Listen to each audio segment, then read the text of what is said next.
Hello అండి, నేను మీ జానకిని. ఒక మంచి కర్రీతో మీ ముందుకు వచ్చాను.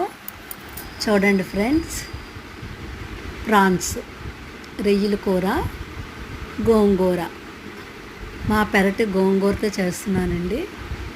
ప్రాన్స్ కర్రీ ఇష్టపడిన వాళ్ళు ఎవరో కానీ ఉండరు అనుకుంటున్నాను. ముందుగా ఆయిల్ వేసుకొని రొయ్యలు లైట్గా వేయించుకొని తీసి పక్కన పెట్టేసుకోండి. మళ్ళీ ఆయిల్ వేసుకొని ఉల్లిపాయ ముక్కలు, పచ్చిమిర్చి వేసి వేయించుకోండి దోరగాన. ఉల్లిపాయలు వేగిన తర్వాత రొయ్యలు వేసానండి. వేసిన తర్వాత అలా కలిపి మూత పెట్టుకొని 2 నిమిషాలు మగ్గనివ్వండి. చూడండి ఫ్రెండ్స్, మగ్గింది. మళ్ళీ మరొకసారి కలిపి మళ్ళీ మూత పెట్టుకోండి. ఇప్పుడు రొయ్యలు ఉడుకుతున్నాయండి. కొంచెం వాటర్ వేయండి, ఎందుకంటే గోంగూర వేస్తాం కదా, కొంచెం అది గ్రేవీ లాగా రావాలంటే కొద్దిగా వాటర్ వేసుకోవాలి. మసాలా పొడి, గోంగూర, అల్లం వెల్లుల్లి పేస్ట్ వేసి కలిపి మూత పెట్టుకోండి.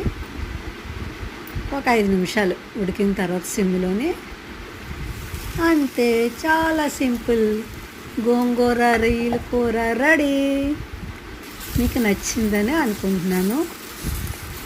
నచ్చితే లైక్ చేయండి, షేర్ చేయండి, సబ్స్క్రైబ్ చేయండి. ఫ్రెండ్స్, నాకు సపోర్ట్ చేయండి. ఓకే అండి, థ్యాంక్ యూ.